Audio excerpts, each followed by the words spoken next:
really slowly speak. Oh, yes.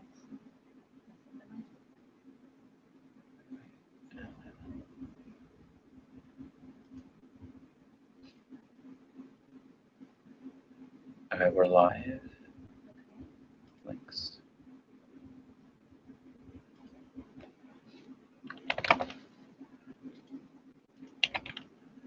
So this one we won't be able to edit after. We can. You can download a YouTube video And that's it. and then mess Just around with like that. Okay. I hope I sent it. Yeah, I sent it to you.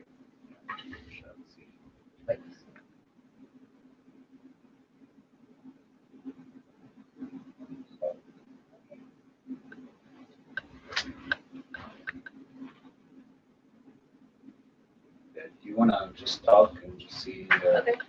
Can you still hear? It's not. Yeah. Here, you guys talk. Okay. So we're doing a mic test. Yes. How does it work? I'm not sure. So can you give us a thumbs up if you can actually hear us? A little bit. It's a little bit quiet. I can hear you, but we might be better served to actually have some mic. All right. Especially since it looks awesome and big. That's right. Yeah. It looks like we mean it.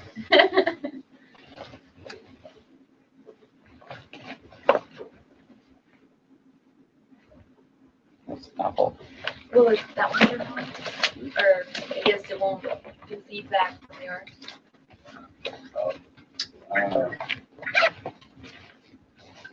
He should be able to choose it. Right. Yep. Yeah. Yes. I had a Kindle charger somewhere. Yeah, I'm right behind us, actually. Actually, that doesn't sound so bad. I can hear it.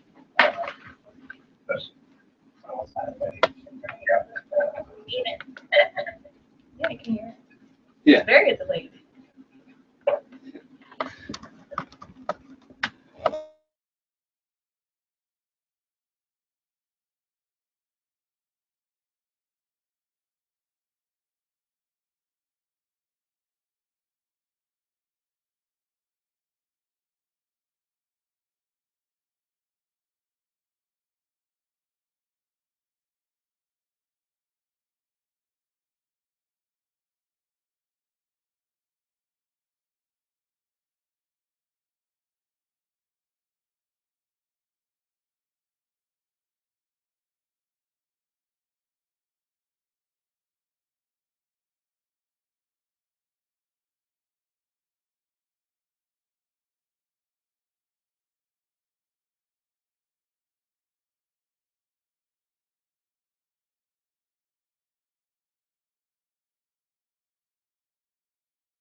Okay. So we just switched out the microphone, and it looks like we now have sound on the video.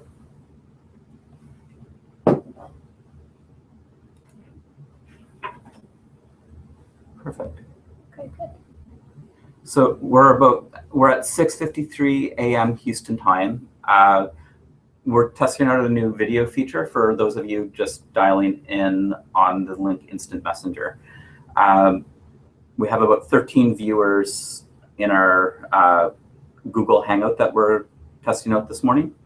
So we're just going to be staring at our pretty faces for another 5 minutes while we get set up. So, how was your drive in today? A lot of rain, little rain. But no traffic, because it's early. Yeah. No, it went very well. Got in early.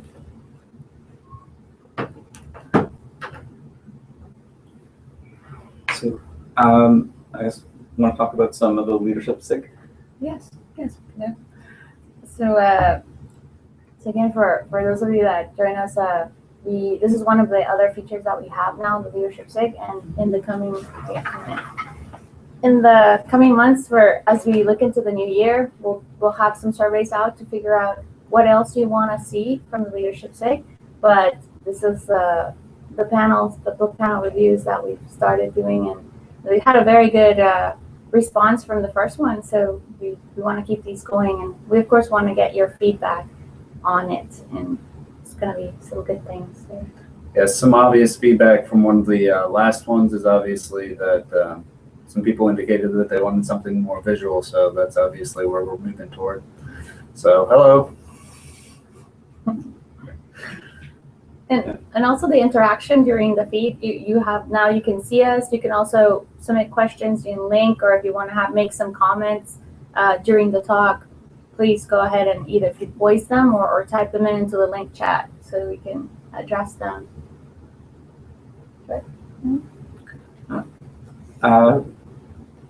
I guess that's really about it. Yeah. Do you want to give it a few minutes, or you want to? Yeah, we still have 5 minutes. 5 minutes while we're still setting up. So for those of you watching.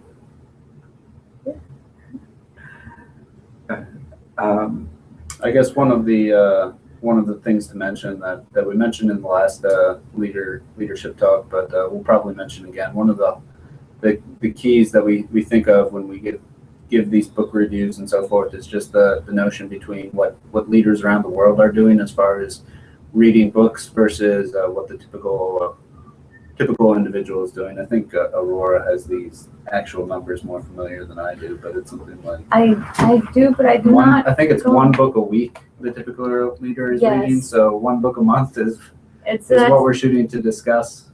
But we want to encourage people to expand their leadership horizons and really kind of get an idea for some different types of leadership to really explore and just refine their own styles with. Yes.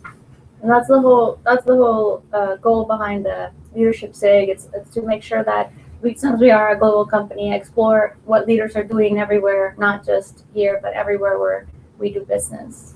One other point to probably mention to everybody is also that if you have any recommendations for any books that we should be reading, you can probably send them in through the LinkedIn, or you can also just email one of us. We're collecting those, and we'll probably put out more feelers for what people are interested in and reading the next year. I don't know if you can comment at all on that, Troy, as far as when we might have a survey or so forth. For next year, I think probably in the beginning of the year, like in January, we'll have it. But if you can send your options, we can compile them, and then earlier or later in the year, in December, we can send them out so we can plan them ahead. And that way, everyone has at least 2 months headway of what to give everybody some time to select the book they want to do and read it in time. Yeah. So in addition to the video feed and the link audio broadcast, we also have the instant messenger running on one of my screens in the office here. So if you see me get up it's just responding to the instant message that we have. We have Joseph, who's been saying that him and his entire team read the It's Your Ship, and it was well received, and he's put together some cliff notes on that one. So Troy, I found that having some cliff notes kind of helped the people pull out some of the nuggets, because I'm a little one book a week is a lot. I'm just looking at our time, so somehow how do you keep the focus? And interesting. It'd be interesting to see what other people think. So one comment I would have, because I'm a little bit concerned, we're reading on Turn the Ship Around, and I actually think there is a book called It's Your Ship. And I just want to confirm that we aren't talking about two separate subjects. Can you confirm that? Yeah, it's a different book. Okay, but you're aware? Yeah. Okay. It's a different book. But still, it gives us a chance to No, discuss, no. and we can see the differences. No, I think that I was reading up a little bit on It's Your Ship when I was reading this, because there have been some additional comments, I think, tying the two together. So it'll be interesting to hear your thoughts on that. all right, so it's about 7 o'clock now. Okay. Wanna So you want to kick it off? let's kick it off. And so we have about 14 viewers through the video chat, as well as 15 through the link messenger as well. We'll feel free to jump in with any discussion points throughout, as well as ask questions through the instant messenger. Submitting a text-based question is easier. So to kick off kind of our chat, to give you a brief, I guess, kick it over to Brian to give us a brief summary of what the overall was like. So the book is written by David Marquet, and he is in charge of a nuclear submarine, which he took command over. He's a Naval Academy graduate, and the basic situation that the book talks about, it's an autobiography covering this one short section of his life in which he was in charge of this nuclear submarine, about 3 years long. And throughout it, he is constantly trying to implement what is, for at least the Navy, a new leadership style, which would be what he would call leader-leader versus the leader-follower model, in which he's trying to empower his subordinates to be take on more of the leadership responsibilities. And he's trying to step away from his involvement in strictly making decisions, so that they can kind of step up and fill those decisions and explain their logic, and that he's just in the position of then approving. And he does this with a number of mechanisms, one of which is he replaces I request to with I intend to. Through the book, this will come up a lot. And through this effort, he really tries to push empowerment, and tries to push people taking empowerment and stepping up and taking responsibility. I think one of the big things that he would stress is that people are competent to do their job. People are competent to manage themselves. They're the experts in their own field, and if you give them the opportunity, they will rise to the occasion. I mean, you guys might have different feelings, but I thought that was the overriding message. Yes, definitely. So the way the panel works is, like, after the introduction, we'll go ahead and then do highlights from each of us, what we thought were the highlights, and then what we thought were the lowlights of the book. And then, of course, at any time, feel free to voice your opinion or ask any questions. With that, your highlights? My highlights for this book were that it really was pushing empowerment agenda. At one point toward the end, he's disputing the differences between him and empowerment, but on the large part, it's very similar, if it's not the same thing.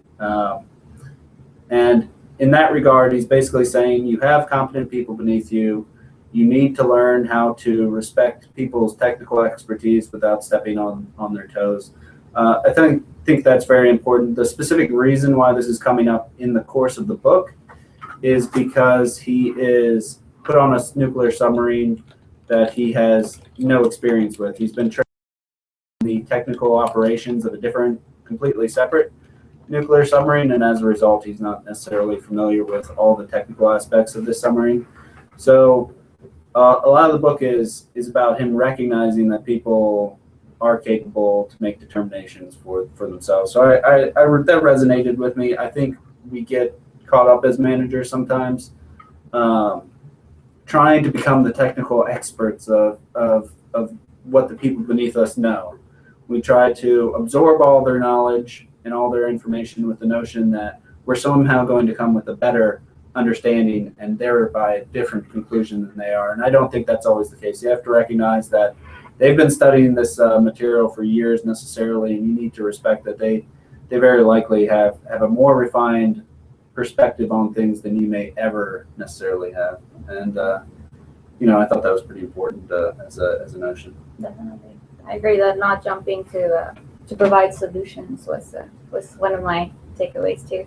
But so the highlight that I take away from the book is he makes it like don't have briefings. Basically, a lot for the meetings. Instead of having a briefing, he says don't brief, certify. But what he really is asking is for people to participate in meetings. Allow it for that people not just show up and try to get a status of what's going on, but to encourage participation of each of the people that come. And I know I've sat in many meetings where people are just kind of hearing, but they don't really feel like they're taking an active role in the meeting. So by having people come prepared, or at least saying, don't think of these sitting-ins as briefings, but rather as a way to connect with the information and everybody brings something to the meeting. So I thought that was, for me, one of the highlights of the book, to have that viewpoint, that just don't think of every session where you get together with others to be a briefing, but how are you contributing to it and what you're doing. That for me was a really big one, because we spend a lot of times in this kind of situation. Yeah, one of the things that I think he's trying to overcome throughout the book is the Navy mentality of the leader follower, which I think, granted, is much stronger in the Navy than it would necessarily be in any kind of business. But basically, one of the biggest challenges that he's facing, which I think Aurora is touching on, is just the fact that he tries to convince everyone to approach everything as a two-way conversation. He's not trying to box people out of the conversation. He's not trying to overrule them. He's trying to encourage them to speak up and even contradict him where necessary. And he's not taking insult. And one of the things he encourages is not taking insult to people just having their own unique opinions. So, in addition to that, like one of the things that just coming from the HR background, I kind of found he wanted to shift some of the HR responsibilities that he saw being historically purely on the HR side, such as like scheduling, pay, like considerations around pay, budgeting, development plans, promotions, as well as recruitment decisions. He saw a shift of pushing those into the line of ops management. And from my career background being like career HR, I found like definitely having that business partner relationship between the management stakeholder, who are the true knowledge subject experts of their employee team, partnering up with the HR community to make those joint decisions is very valuable. So I saw that, as well as the split between like in the U.S. Navy, definitely divided into the two realms of leaders or followers, and how basically if you create a follower, then you're creating someone who is more likely just to show up and follow directions and not take any of there's no real incentive for them to step up and take ownership of the situation. Whereas if your intention is to create followers and create a development path for somebody, trying to get them to take ownership and make those decisions earlier in their careers is very important, giving them the subject matter expertise of whatever they are particularly doing, and kind of giving them that management experience early on in their careers is really helpful for developing like a management pipeline for succession. And I think somewhere in the book too was talking about the outcomes of this, and a lot of leaders of this or that he's created went on to take over captainships or whatever I have no naval background whatsoever. So one of the things discussed in the story, and kind of the reason why he's even capable of writing a book, is because he started with the lowest ranked nuclear submarine, I think, in operations at the time, and turned it around to the top ranking. I think within like 2 years he had reached that status of this culture change within his ship where people are taking responsibility, and he did it with the same people. It's not just he swapped out a lot of people. So I think that I tip my hat to him in that regard. As far as a personal story, I think it's a personal story of accomplishment. I don't think that anybody can really critique that. On my side of things, like as far as some reservations I would have on the book necessarily, I don't have any reservations on the story, but I think you just need to take it in context. He is in the Navy, and he is in a different position. Some of his implementation styles necessarily, he convinces a culture change by basically making it an edict. So he basically says, you're going to stop saying I request and start saying I intend to. And then this way I will be less authoritarian by telling you to switch how you say things to me. So I found that kind of interesting. He also, through the book, at one point he says, I want to convince people to be, to say I intend to encourage them to take action and think on their own. But I have nightmares when I go to sleep that someone is going to do this while I'm asleep, so you can't do it while I'm asleep for fear that you should do anything. So I found that kind of disheartening in that regard. But more generally, I would say my biggest reservation with the book, if you've ever read the Checklist Manifesto, it's basically the opposite agenda. And you really do, and it's not to say that one agenda is right or wrong, but you really need to just think about not just going overboard trying to implement this. If you read the story, he's actually tried to implement the same leadership style about two times before he came onto the Santa Fe, which is the submarine. And he did so rather unsuccessfully. Through the course of the story, if you're listening, he actually falls back to authoritarian methods once or twice. And I think it's important to recognize that there are reasons for it. It's not to say that there aren't reasons for the empowered leadership style. I think he does a good job of trying to balance it in his own life, but you really need to listen for how he's trying to balance it, and because I think that's really what we're shooting for, some kind of balance. And specifically what I mean with the Checklist Manifesto is, the Checklist Manifesto is based upon the notion that you have highly competent people who absolutely know what they are doing, and they still make mistakes. And this is based off the notion of you have competent people, they don't need to be told what to do. So it's really just two different sides of things. And I think you just need to just take it in context and try to refine your leadership style, but just not completely go overboard with that. To take it back to last month's book, to Leaders Eat Last, kind of hearing the concept of like defining leadership and how the books that we're reading, each of them have a completely different definition of what leadership is.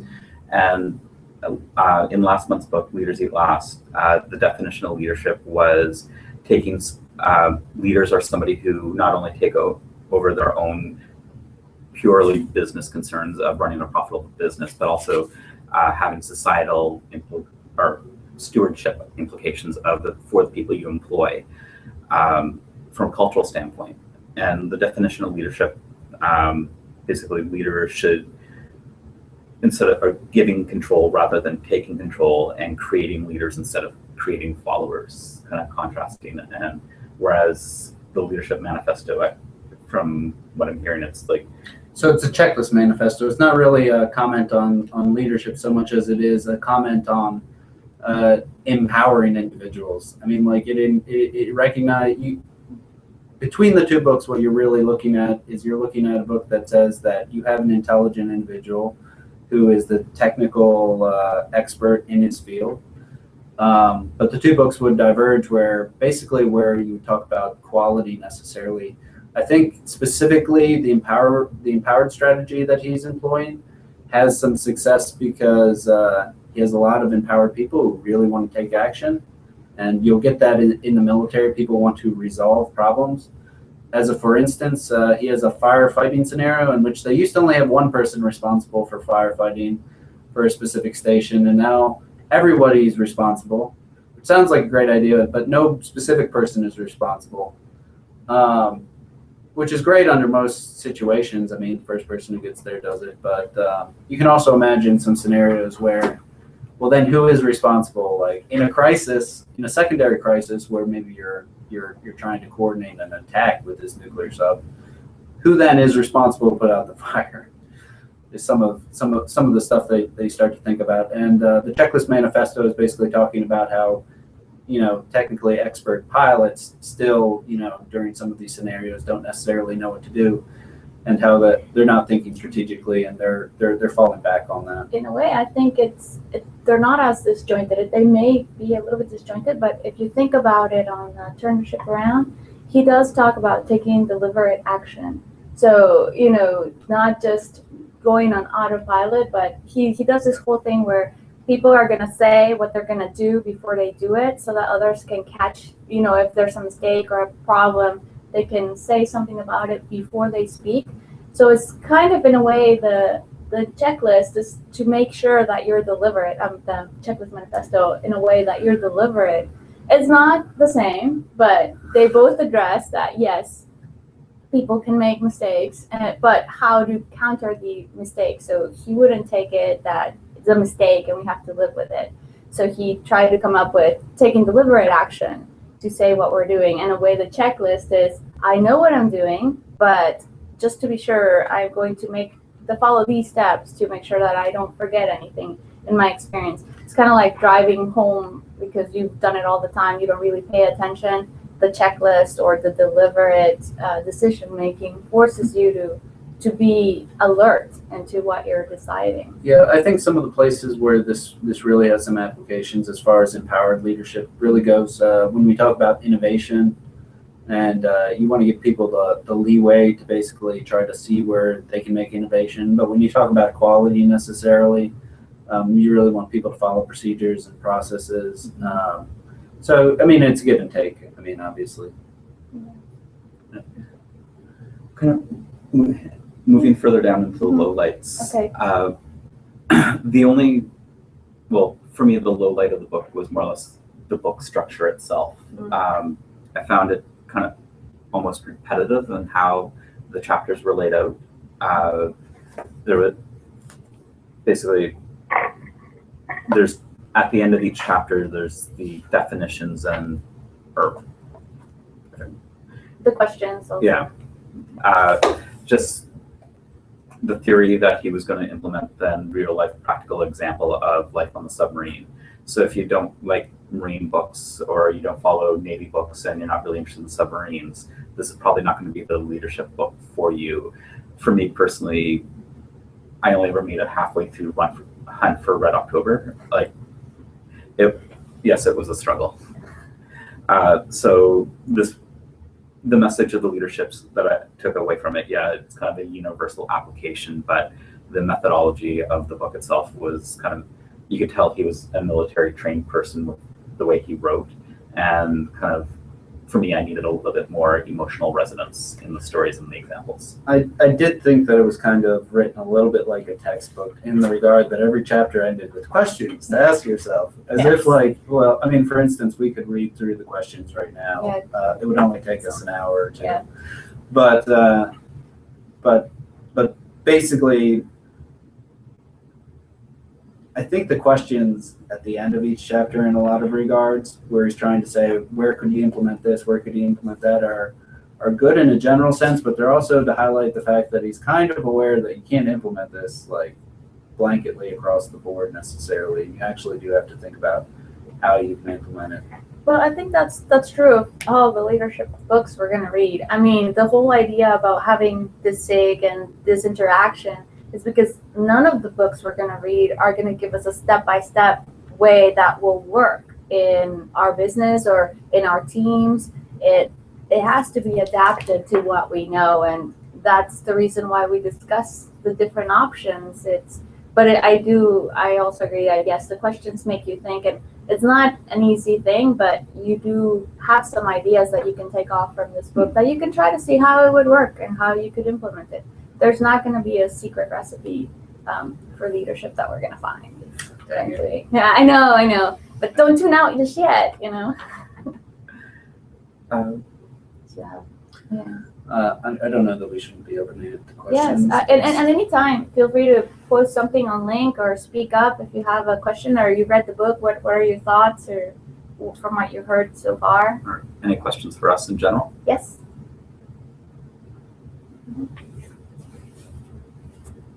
I might take the moment while we're waiting just to kind of re-stress kind of what the focus of the book is about as far as the leader model versus the leader-follower model. So the leader model is to, well, I guess I should start with what we know, which is the leader-follower model, which is take control. When you give orders, be confident, unambiguous, and resolute. Be brief, have meetings, have a mentor-mentee program, focus on technology, think short-term, want to be missed after you depart, have high repetition, low quality training, limit communications to terse, sufficient formal orders, be questioning, make inefficient processes efficient, increase monitoring and inspection points, and protect information. By contrast, the leader model he's pushing is to give control.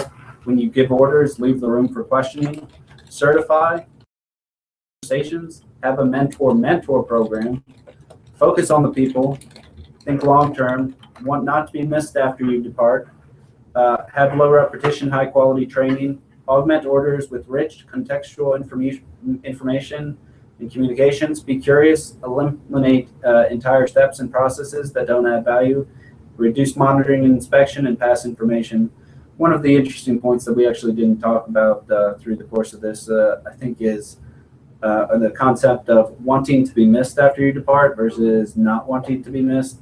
So is it good when a leader steps away from his position to be replaced and everything collapses behind them? I think there are many leaders that would wear this as a badge of pride. Look how things fell apart when I left. And he kind of correctly tries to knock this as a notion. It basically means you haven't organize things beneath you in such a way that people are competent to perform their job without oversight, without you right there. You haven't encouraged your people to develop to an extent where they can self-manage, which again is something else that he's trying to pull back in. So I just thought to mention that as I was reading through that list. It opens up a big gap because as a leader or as to somebody that you're managing a team, one of your biggest goals is also to develop your team so that when you step away, things don't fall apart, you know, and more leaders can emerge. Yeah, definitely that's part of my concept of leadership is the sustainability aspect of whatever you're trying to build. Can basically key players be taken out of the roles and everything still continue to move forward? And yeah. Any comments? Questions? What about Joseph, that you had It's Your Ship? What did you see? I mean, from what we talked about from the book, was it similar to what was discussed in It's Your Ship? Are you still online? Just to catch everybody up who wasn't here in the pre-meeting, Yes. We've been talking with the field representative about a different book called It's Your Ship, which is different from Turn the Ship Around, but they're both Navy ships, and there are some corollaries between the two as far as tying them back and forth together. Are you there? Are we muted? No, I think we're. Line's still open. That's pretty awesome. Yes. Well, so as far as the review for the book, so that was another thing we were doing, giving it 4 stars, and giving it out of 4 stars, how many we give it. So for me, I would say a 3. I'm gonna go with 2 stars this time. The book personally didn't resonate with me, not for the content or the message behind it. It's more the structure and the content didn't have enough resonance. I think I might have been knocking it the most, but I'm going to give it the highest score. I'm going to go for 3.5. All right. Within its context, it is very useful to understand, how to implement these different things. I do agree that the format of the book could be worked on, but the the agenda that he's pushing, I think, is very helpful. And to see it contrasted with the military does kind of clarify to a certain degree and crystallize what the problem is, because the military is so leader follower oriented. Mhm. So Yes. At the very least, I mean, the questions are very thought provoking as to what you can do and can't do with your teams. So in terms of housekeeping, in terms of our next month's book, we'll be sending that out via the leadership BB in the next couple of days, unless offhand anybody actually remembers the book that we chose. I don't remember the book right now. I think it might be the It was one of your emotional books. intelligence. It's either emotional intelligence or I think it was emotional Emotion. intelligence. So next Oh. month our theme is going to be emotional intelligence, Yes. and we'll be sending out the particular details via the BB in the next little bit. So thank you very much for Thank you for tuning in. tuning in. Bye. bye-bye.